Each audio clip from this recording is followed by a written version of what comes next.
everybody! Hello everybody! For today's video, ipapakita ko sa inyo kung paano ko i-prepare yung baon ko kay Tito Toby. So, meron ako ditong pomelo. This is pomelo. Honey pomelo, apple pomegranate, and then gagamit din tayo ng lemon para ilagay natin dito sa apple. And then salt. This is salt. Nalagay natin dito mamaya sa apple. So, nakapaghugas na ako ng kamay ko. And, yeah, let's start! So, pag nagbabalat ako ng pomelo, inuuna ko siya dito. I know, mahirap balatan ang pomelo, pero chill lang ako sa pagbalat ng pomelo. Chill lang. Ay, nahiwa ko siya. Nahiwa ko ata siya. Ay, parang hindi naman to pink pomelo. Ano pomelo? Dapat pink to eh. Gusto ko yung pomelo na pink. Pero kung wala namang pink, okay lang.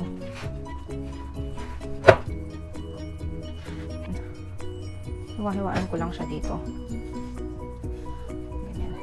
Ganito talaga ako magbalat ng pomelo, okay?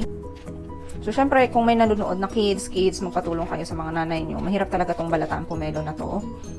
Pero, ayun, ang ginagawa ko, the night before, pinabalatan ko na siya. Pero hindi ko siya nilalagay sa fridge, hinahayaan ko lang siya sa labas. Kasi, parang pag nilalagay siya sa fridge, ano siya, ewan ko, parang iba yung lasa niya. Yan. Ganito lang siya.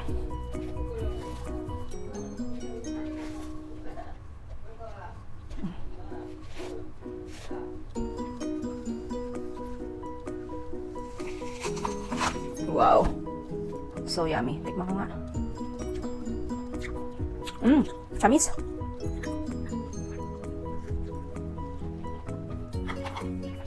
Dahil hindi naman niya ganun ka-favorite ang pomelo, dito siya sa maliit ko ilalagay. Siya.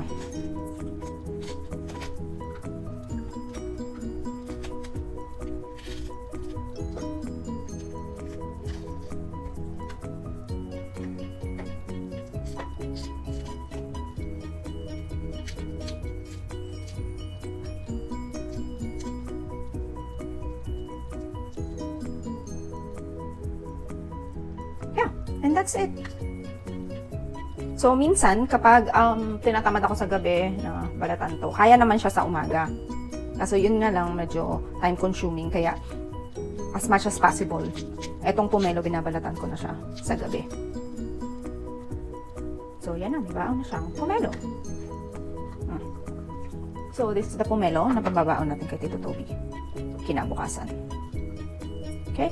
Then, eto naman, ano ko na siya, i-distribute ko na siya sa mga housemates. Marami. Muli na. Okay?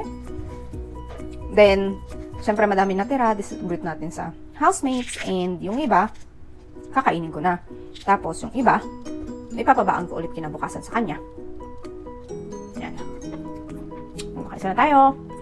Next one, yung gagawin natin is the pomegranate. Itong pomegranate, kaya ko naman siya, na-try ko naman na siya na sa umaga ko siya, balatan. So, ang ginagawa ko lang dito, gentle lang. Gentle ko lang siyang, ayan o. Gentle ko lang siyang hinihiwa. Then, buksan ko to. And then, gentle lang. Kasi nga, naaano yung mga seeds niya. Dapat hindi natin maano yung seeds.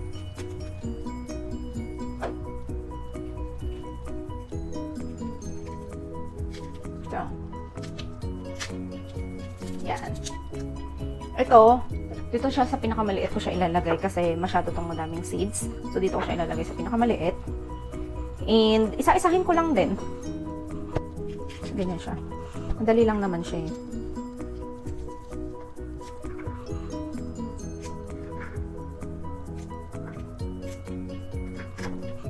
Ang technique dito, dapat gentle lang talaga kasi para hindi mayasak. Ano bang word dun sa mayasak?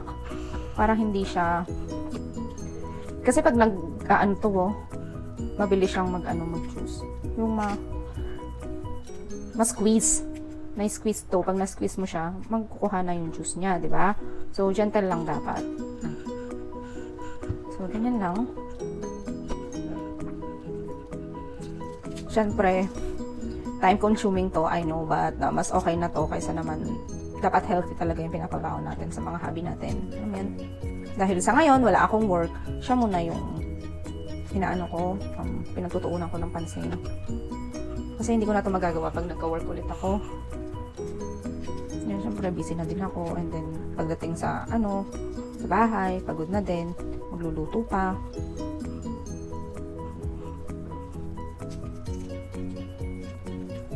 Gusto ko din to kinakain, pomelo.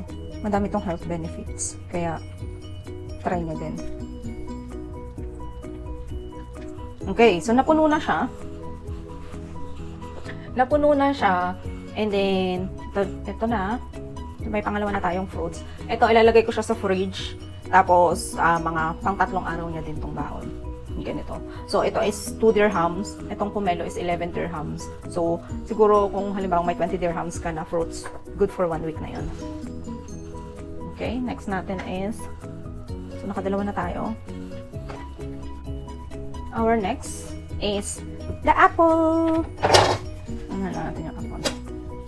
Sa apple, I'll make sure. Depende kasi yung cut. Eto, ganito ako mag-cut. Yan.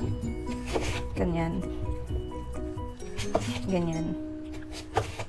So, wala na to. Tatapon ko na to. Then, sometimes, ganito lang siya. Kung mapapansin nyo, sometimes ganito yung cut ko. Like this.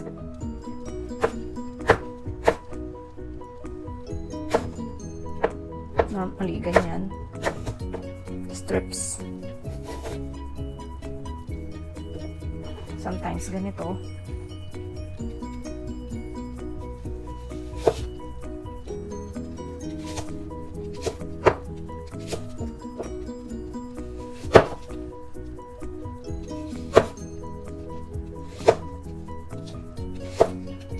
Sometimes, maliit. Yan. So, ganyan siya. What I will do is, ito na yun, no? Bago ko siya ilagay dito, lalagyan ko muna siya ng lemon.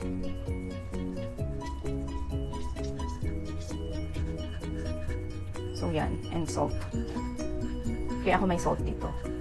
Lagyan natin siya ng salt.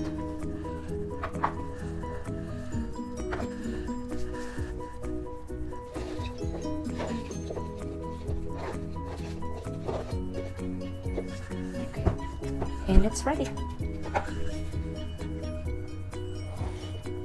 So, ito, magtatagal na siya nang hindi alam mo yun, nagkukulay, ano ba yun? Diba, nagtuturnish yung kulay niya? Turnish ba yung tawag doon? Lagay ko lang siya dito.